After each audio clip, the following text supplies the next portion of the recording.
What if I told you the richest people you know aren't buying watches anymore? Stick with me here, because by the end of this you're going to look at your own bank account completely differently. You've seen the pictures, the wrist shots, the gold, the diamonds, the six-figure timepieces stacked in glass cases like trophies. For a long time that was the flex. That was the signal.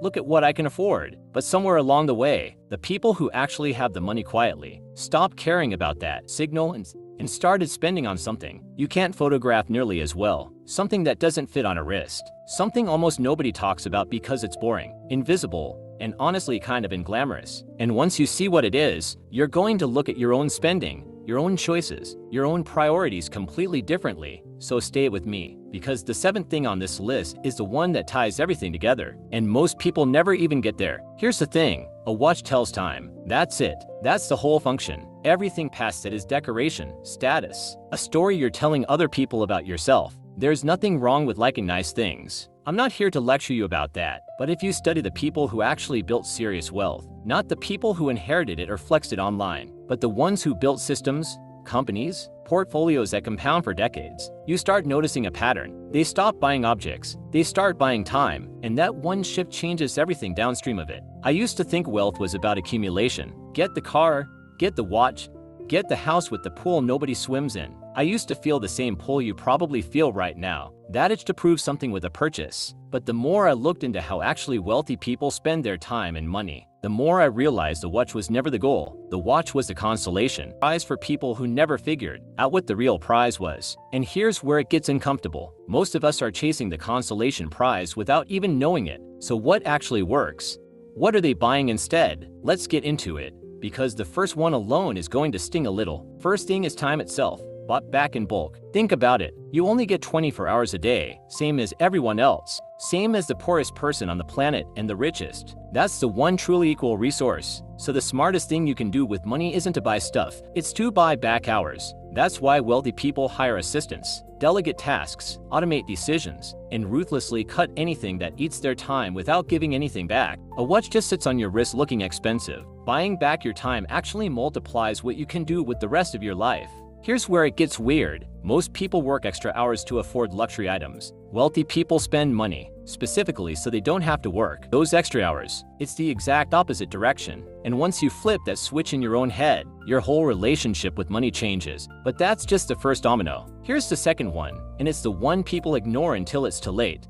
The second thing is health, and I mean real health, not the Instagram version. Preventative care, quality food, sleep, recovery, the boring stuff nobody posts about. You'll notice something if you follow people who've actually built lasting success. They obsess over sleep more than they obsess over their cars. They pay for good doctors before symptoms even show up. They treat their body like the one piece of equipment everything else depends on. Because it is. A watch will still be ticking long after you're gone. Your body won't wait for you. It's the asset everything else is built on top of. And if you let it crumble, none of the other wins matter, because you won't be around to enjoy them, or you'll be too exhausted to care. So instead of the fifth pair of sneakers, the smart move is the annual checkup, the actual sleep schedule, the meals that don't leave you crashing at the PM. It's not exciting. It's not going to get you comments online, but it's the difference between building something over 30 years and burning out in 5. And speaking of building over decades, that brings us to something even more valuable than health, and it might be the most underrated purchase on this entire list. Third thing is knowledge, not diplomas hanging on a wall.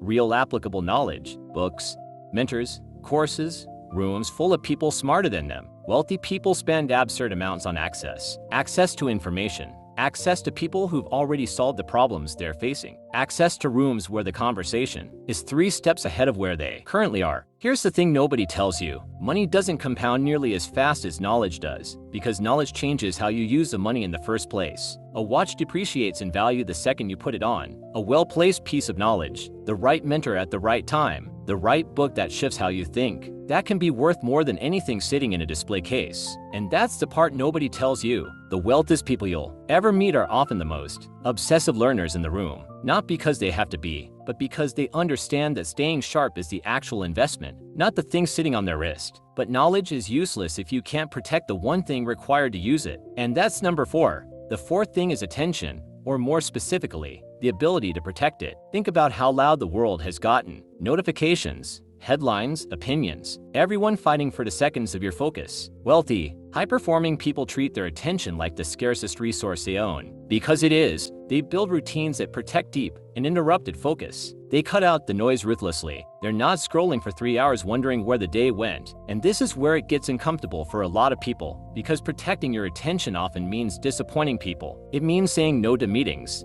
no to invitations, no to distractions dressed up as opportunities. But every hour of scattered attention is an hour that could have gone toward something that actually compounds. A watch doesn't ask anything of you. Protecting your attention does. Every single day. And that's exactly why so few people actually do it. Now here's the one most people get completely backwards, and it might be the most valuable one so far. The fifth thing is relationships, the real kind, not the transactional kind. The people who built lasting success invest heavily in a small circle of people they trust completely. Not networking for the sake of networking, not collecting contacts like trophies, but real relationships built over years. Here's why this matters so much. Every major opportunity, every warning about a bad deal, every piece of advice that saves you from a costly mistake, it comes through people, not products. A watch can't warn you away from a bad investment. A watch can't introduce you to the person who changes the trajectory of your career, but the right relationship can do both. And it usually does it quietly, without anyone posting about it. So if time, health, knowledge, attention, and relationships are 5 of the 7, what's left? This next one is the one that changes how every other decision on this list actually gets made. The 6th thing is optionality, the ability to walk away from things that no longer serve you. Bad deals, bad jobs, bad relationships, bad cities, bad routines. Wealthy people structure their lives so they always have an exit, so they're never trapped by circumstances the way most people are. That's not about arrogance. It's about freedom, because when you have options, you stop making decisions out of fear, and you start making them out of clarity. A watch locks you into nothing. It just sits there. Real optionality changes every decision you make, because you're no longer choosing from a place of desperation. And here's the last one, the one that quietly runs everything else in the background, whether you notice it or not. The 7th thing, the one that ties it all together, is systems, not motivation, not willpower. Systems, automated savings, scheduled health checks, recurring learning habits, routines that run whether or not you feel like showing up that day. This is the part people skip because it's not exciting, but every person who's built something that lasts has some version of a system running quietly in the background, making the right choice the default choice, so they don't have to rely on discipline they might not have on a random Tuesday. So here's the pattern. Let's talk about why this list works the way it does, because understanding the mechanism is what makes it stick. Everything on that list shares one quality a watch doesn't have. It compounds. Time saved today buys you more decisions tomorrow.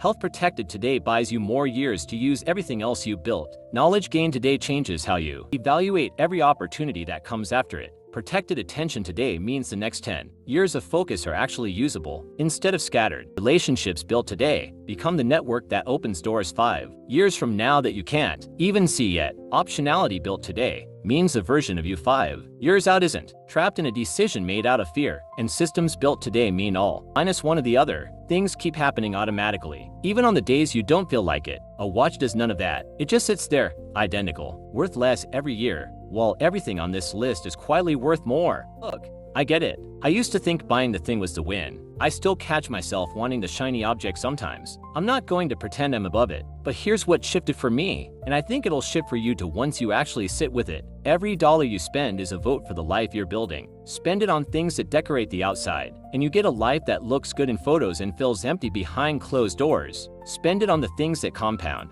Your time, your health, your mind, your circle, your freedom to walk away, your systems that run without you, and you get a life that actually gets better every single year, whether or not anyone's watching. Now here's where most videos like this would stop, but I want to go one step further, because knowing this list means nothing if you don't know how to actually start applying it this week. So let's make it real. Start with time. Pick one task this week you're doing purely out of habit, not necessity, and either delegate it, automate it, or cut it entirely. You don't need an assistant to do this. You just need to notice where your hours are leaking. Move to health. Book the checkup you've been avoiding. Not next month.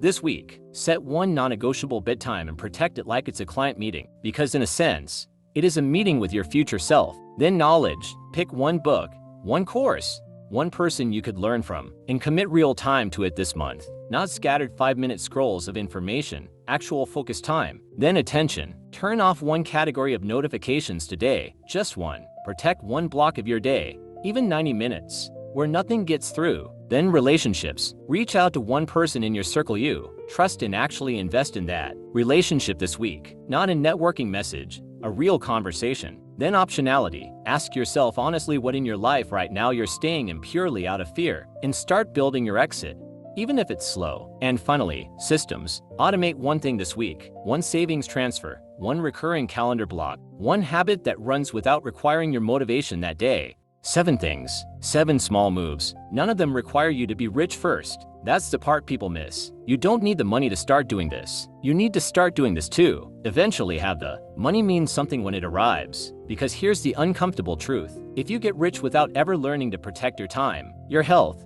your attention, and your relationships, you'll just be a wealthier version of someone who's still losing at the things that actually matter. The watch was never going to fix that. It never does. This isn't about never buying anything nice again. It's about understanding what you're actually buying when you spend. A watch tells time. The things I just walked you through, they buy you more of it, more energy to use it, more clarity to spend it well, and more freedom to decide what it's spent on in the first place. So here's what this actually looks like when you apply it. Protect your mornings before you protect your image. Invest in your sleep before you invest in your wardrobe. Read the book before you buy the bag. Build the relationship before you build the collection. None of it needs to happen overnight. Small, consistent choices, stacked over years. That's the whole game. Buy back your time. Protect your health first. Invest in what compounds. That's not just spending. That's how you build something that lasts.